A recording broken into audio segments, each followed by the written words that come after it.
Mark and Lori here at Lake Tapps, they really try to give swimmers as many warnings as possible. You can see some signs over here, no lifeguard on duty. Over here, they're warning people about the hypothermia. And if we walk you around, you can see the swimming area right here. It's pretty crowded today for a Monday. Many of those folks have actually decided to grab a life jacket. If you look right over here, you can see a locker. About a half of those life jackets are out on loan today. And that's important for a number of reasons. Even if you can swim, there's always the danger of hypothermia. And today they were talking to us about something called cold water incapacitation that can affect you in just minutes. The water can be so enticing, especially with temperatures approaching triple digits this week.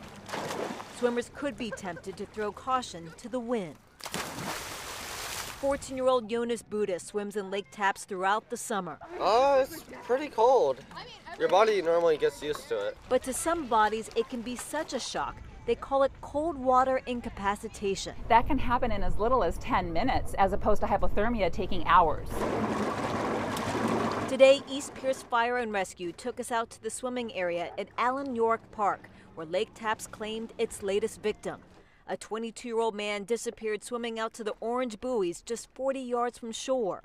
Hard to imagine for some of the visitors today. I don't know how somebody can really drown out here. The temperature gauge shows the water at 77 on the surface, but the waters of the glacier-fed lake are in the mid-50s just a few feet down. The victims that we see the most are males between the ages of 14 and 24, highly athletic, and most always they know how to swim. The cold water makes it so their arms and legs don't move as well, and they're not able to swim as well. Hard to tell a 20, 21, 22, 23-year-old man, hey, you want to put a life jacket on? A lot of times they don't. Bonney Lake police say the effort to try to educate the public ramped up after they lost 3 swimmers in the summer of 2012.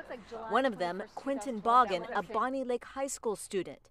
The triple drowning prompted calls for a water temperature gauge that visitors can see, but the cost ran too deep. It was about $15,000 for a system, and none of our agencies alone could handle that expense. We're trying to set aside a little bit of money. I think we need to resurrect that project again. Police and fire departments have been going around to schools here in the area to educate them on the dangers here, but a recent survey showed that many of the visitors here to Lake Tapps are actually not locals. They're from other areas, so they might be missing the message. Reporting live on Lake Tapps, Alyssa Hahn, King 5 News.